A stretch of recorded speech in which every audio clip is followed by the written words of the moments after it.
जो व्यक्ति आफूलाई वेदान्ती हुँ भन्छन् र गरुड पुराणलाई मिथ्या भन्छन् तिनीहरूको उद्देश्य एउटै मात्र हो भन्ने लाग्छ।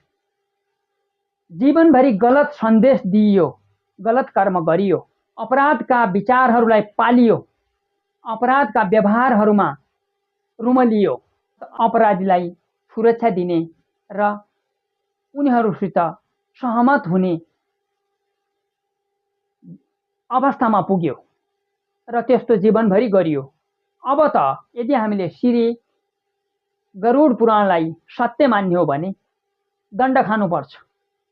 त्यसकारणले त्यसलाई मिथ्या भनेर चोखो बन्ने प्रयास गरौँ मात्र उद्देश्य हो भन्ने लाग्छ। मित्र हो, कर्म कहिल्यै छुट्दैन, गरेको कामको फल भोग्नै पर्छ।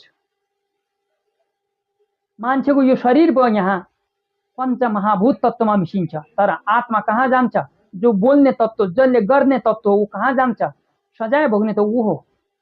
शरीरद्वारा सजाय भोग्दा कुनै आपत्ति छैन, तर आत्माद्वारा सजाय जब भोगिन्छ नि तब तिनीहरूलाई चेत लाग्छ। तब यो पीडित, जो यो जीवनमा पीडित भएको त्यो व्यक्तिबाट त्यसले त्यहाँ गएर के पाउँछ? राहत पाउँछ। उसले सोध्छ अवश्य पनि न्याय छ, यसकारण न्याय कहिल्यै मर्दैन।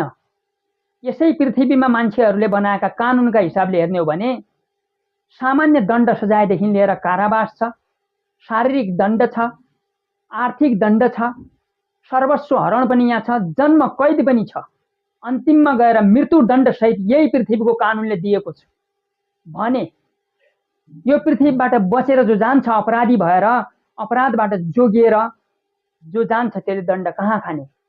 यसकारण गरुड पुराण वास्तविक हो, सत्य हो, यथार्थ हो, त्यो मिथ्या होइन। जो त्यसलाई मिथ्या भनिराखेका छन् तिनीहरू स्वयं मिथ्या हुन्, भ्रम जालमा बाँचिराखेका छन्।